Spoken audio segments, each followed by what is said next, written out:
नमस्कार, खबरों की खबर में आपका स्वागत है। महाराष्ट्र के selected chief minister Uddhav Thackeray और शरद पवार और कांग्रेस पार्टी के जो लीडर, ये जो अघाड़ी सरकार थी, तीन अलग अलग साइज के पहियों वाली सरकार, इसका लगता है अब एक्सीडेंट होने वाला है, क्योंकि उद्धव ठाकरे के सबसे होनहार और सबसे काबिल वो जो सत्य हरिश्चंद्र सब इंस्पेक्टर सचिन वाजे ने एक ऐसा बॉम्ब फोड़ा है, उससे पूरी राजनीति में वहां भूचाल आ गया है। अपना चेहरा छुपाते घूम रहे हैं ये सारे लोग, क्योंकि सचिन वाजे ने कह दिया कि मैं तो एक अदना सा सब इंस्पेक्टर था, मेरी कहाँ हैसियत थी कि हम करोड़ करोड़ रुपए, 100 करोड़ रुपए हम उगाही कर सके। दरअसल मैं जो कर रहा था वो अघाड़ी सरकार के मंत्रियों के लिए कर रहा था। इसमें उसने जो लेटर बॉम्ब उसने फोड़ा है, शरद पवार का भी नाम ले लिया, उसने अजीत दादा डिप्टी चीफ मिनिस्टर का भी नाम ले लिया। मतलब ये सारा का सारा कुनबा, ये जो लूट खसोट करने वाले लोग सत्ता में जब बैठते हैं तो किस तरीके का भ्रष्टाचार फैलाते हैं, पूरे सिस्टम को ही भ्रष्ट कर देते हैं, उसकी कहानी सचिन वाजे ने अपने लेटर बॉम्ब में पूरी तरीके से खोल के रख दी है। और अब शरद पवार क्या जवाब देंगे, अजीत पवार क्या जवाब देंगे, और तो और सबसे ज़्यादा सवाल तो उद्धव ठाकरे से पूछा जाएगा कि आप बड़ा लिख रहे थे कि भाई कोई ओसामा बिन लादेन है ये सचिन वाजे, ये तो बड़ा काबिल है, ये बड़ा ऑनेस्ट है, और ये सर्टिफिकेट देने वाले ये जो महाराष्ट्र के चीफ मिनिस्टर हैं, अब वो किस तरीके से अपना जो पक्ष जो है उसको डिफेंड कर पाएंगे। और इस वजह से जो दो आज घटनाएं हो रही हैं उससे पसीने आ रहे हैं तमाम अघाड़ी सरकार के बड़े बड़े लीडर्स के ऊपर, क्योंकि ये जो गाज गिरने वाली है, ये गाज सिर्फ और सिर्फ अनिल देशमुख पर नहीं गिरेगा, क्योंकि जिस तरह के सबूत परमवीर सिंह और सचिन वाजे सीबीआई के सामने रखने वाले हैं, उससे ये पूरी की पूरी सरकार ही हिल जाएगी। क्योंकि आज सचिन वाजे को सीबीआई के सामने प्रस्तुत होना है और सीबीआई को वो सारी जानकारी देने वाले हैं कि भाई आपने ये जो दावे किए, इस तरह की जो बातें आप कर रहे हैं, ये उगाही का जो पूरा रैकेट चल रहा था महाराष्ट्र के अंदर, उसके खिलाफ आपके पास क्या सबूत है। सचिन वाजे ने क्या लिखा, सचिन वाजे क्या अपनी स्टोरी बता रहे हैं, ये मैं आपको आगे डिटेल में बताऊंगा। लेकिन परमवीर सिंह से कल जो पूछताछ हुई है उसमें कुछ अहम जानकारियां सामने आ रही है, जिससे ये साफ साफ लग रहा है कि ये परमवीर सिंह ये छोड़ने वाले नहीं है अनिल देशमुख को। इसी तरीके से ये जो उनको साथ जो बदली की गई, उनको लगा कि हमारी बिल्ली हमी से म्याऊं, आपने हमें क्या समझ लिया है, कोई अदना सा सब इंस्पेक्टर, वो पुलिस कमिश्नर आईपीएस ऑफिसर है, और इसलिए वो तो कोर्ट तक गया। और जब सीबीआई के सामने पूछताछ हुई, उसने साफ साफ बताया कि किस तरीके से इस सरकार के अंदर ऊपर से लेकर नीचे तक सब भ्रष्टाचार में लिप्त हैं। एक भी वर्ड वो मिस करने वाले नहीं हैं परमवीर सिंह। और हमारे कुछ आईपीएस अधिकारियों से बातचीत हुई, उन्होंने कहा कि भाई परमवीर सिंह ने क्या किया नहीं किया, किस तरह का उसका करियर रहा है, वो अलग बात है, अलग अलग लोग अलग अलग तरीके से उसको आकलन कर सकते हैं। लेकिन एक बात पूरा पुलिस डिपार्टमेंट जानता है कि अगर परमवीर सिंह कोई काम करता है तो उसके लिए कागजी कार्रवाई वो पूरी तरीके से करता है, और इस कागजी कार्रवाई में परमवीर सिंह का कोई शान नहीं है। और इसलिए वो सारे दावे जो वो कर रहा है अपने लेटर के अंदर, उसके पुख्ता सबूत परमवीर सिंह के पास है। अब परमवीर सिंह की जो पूछताछ हुई है, उसने जो लेटर में अपनी बातें उसने लिखी थी, वो सारी बातों को उसने दोहराया और कई सारे सबूत देने के लिए भी वो राजी है, ताकि सीबीआई उन सबूतों के आधार पर एफआईआर दर्ज कर सके अनिल देशमुख के खिलाफ। और अनिल देशमुख को यही डर सता रहा है कि अगर एक बार एफआईआर दर्ज हो गया तो इसमें सिर्फ वही नहीं निपटने वाला है, क्योंकि ये तो सिस्टम ही भ्रष्ट है। इस सिस्टम के अंदर बहुत सारे लोग बेनकाब हो जाएंगे, बड़े से बड़े, छोटे से छोटे। अनिल देशमुख, जैसा कि मैं आपको बताऊं कि शिवसेना अपने सामना के आर्टिकल में वो ऑलरेडी संजय राउत लिख चुके हैं कि अनिल देशमुख के पास तो काबिलियत ही नहीं थी, 2 लोगों को बनना था लेकिन उन लोगों ने मना कर दिया। उसके बाद अनिल देशमुख को शरद पवार ने कहा कि बन जाओ, ये तो छोटा मोटा कोई लीडर है, इतना कोई बड़ा लीडर भी नहीं है, इसका काम ही था पार्टी के लिए जो है। तो ये इस तरह के सवाल आपके पार्टनर ही उठा रहे हैं, तो आप समझिए कि क्या इनकी स्थिति होगी। और इसलिए अनिल देशमुख जो है वो भाग के चले गए हैं सुप्रीम कोर्ट कि हमें बचाइए।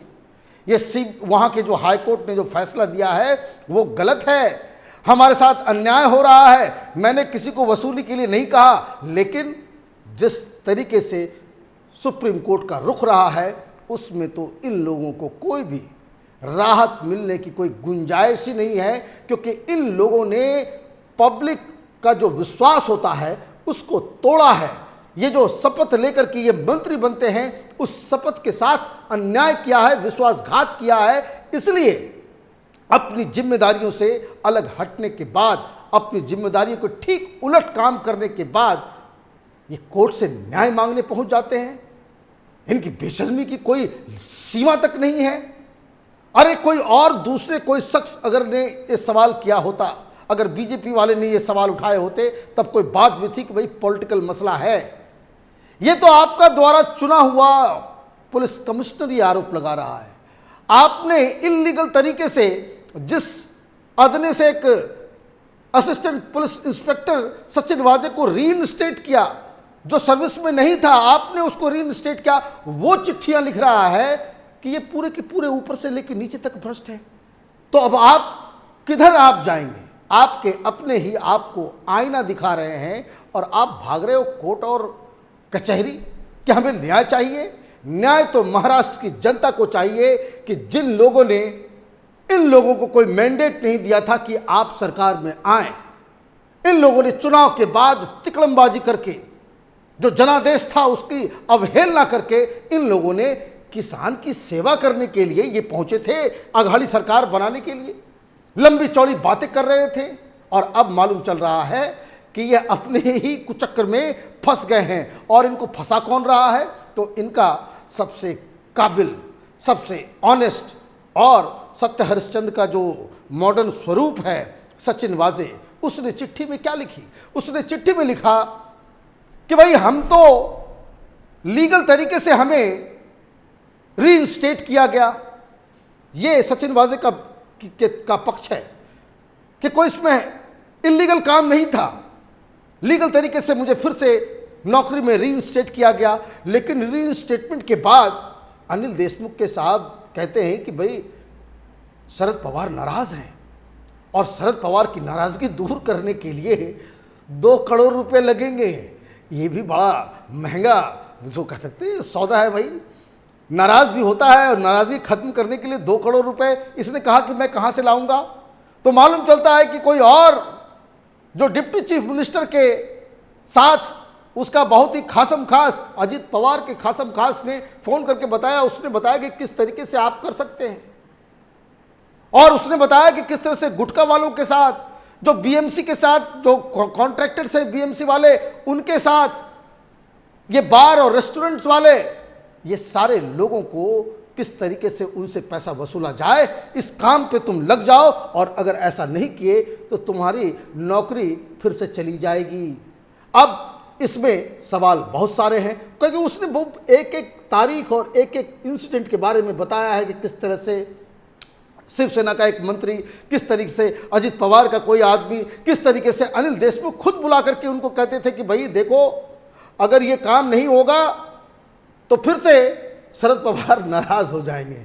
ये नाराजगी, ये अजीबोगरीब कहानी है वहाँ पे। और तो और उसने ये भी कहा, अनिल देशमुख के ऊपर जो चार्ज उसने चिट्ठी में लिखी है कि उसने कहा कि भाई 1650 के आसपास बार और रेस्टोरेंट्स हैं जहां से तुमको उगाही करना है, सबका रेट फिक्स कर दो, 3 लाख से 3.5 लाख उसके हिसाब से सबको फिक्स कर दो कि भाई इतने पैसे आने हैं। तो इसने कहा कि नहीं नहीं इतने बार नहीं है, बार तो सिर्फ 170 हैं। तो फिर ये नाराज हो गए। अब नाराज हो गए तो नाराजगी दूर करने के लिए फिर पैसे चाहिए।